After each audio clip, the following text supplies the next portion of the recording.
Hello everyone! Tara, samahan niyo ako na gumawa ng Vietnamese egg coffee. So first time ko itong gagawin kasi na-curious talaga ako kung anong lasa ng Vietnamese egg coffee na yan. So wala akong Vietnamese coffee filter, so ang gagamitin ko ay espresso. And i-dilute ko na lang siya sa tubig para hindi siya ganong, kasi yung espresso ay sobrang concentrated.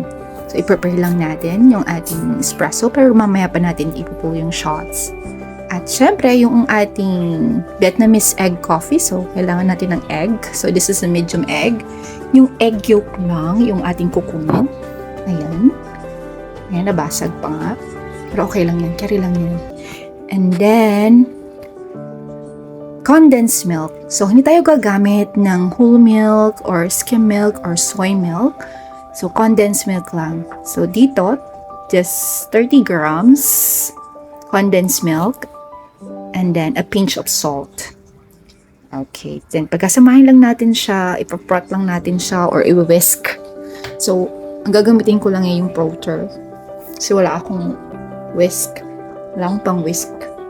So, carry na rin yun. So, ayan. Ayan na yung ating, ito yung pinaka magiging cold foam natin on top. So, lagyan natin ng a pinch of salt para hindi masyadong eggy yung lasa ng ating foam. And whisk. Whisk na natin siya using our frotter. Yes.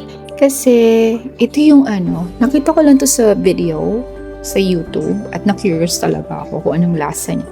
Kasi yung favorite ko ay Spanish latte. Since condensed milk din naman yung nakalagay dito, parang, let's see kung similar sila nung Spanish latte. So, ayan, i-whisk lang natin yung egg yolk at saka condensed milk hanggang sa maging pale yellow. Ayan. So, malay natin. So, itong gagawin ko ay iced coffee. Pero, mostly daw, sinaserve to ng hot. So, maybe next time, i-try naman natin na hot Vietnamese egg coffee yung gagawin natin. Pero ngayon, ice muna. Try muna natin siya kung okay siya sa iced egg coffee ng Vietnam. So, yan, i-whisk lang natin and carry na yan after. So, iset aside lang natin siya and mag-pull na tayo ng shots. So, ayan na, naka-prep na yung ating cup filled with ice since iced coffee yung ating gagawin.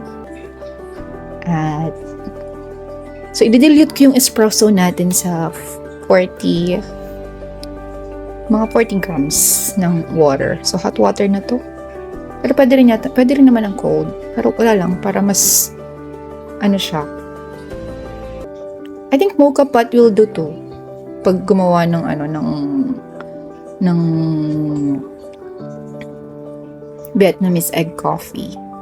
So, usually yung gamit nila ay Robusta. So, yung sa akin kasi Benguet beans. Kasi mas stronger nga daw yung Robusta. Pero ito lang yung meron ako, yung Benguet beans. Pero carry na rin yan. So, i-pull na natin yung shot. So, ito ay 18 grams na espresso. So, 30 ml plus 40 ml. So, around 70 ml. 70 grams. Ano ba? ML ako ng ML. Grams nga yung gamit ko.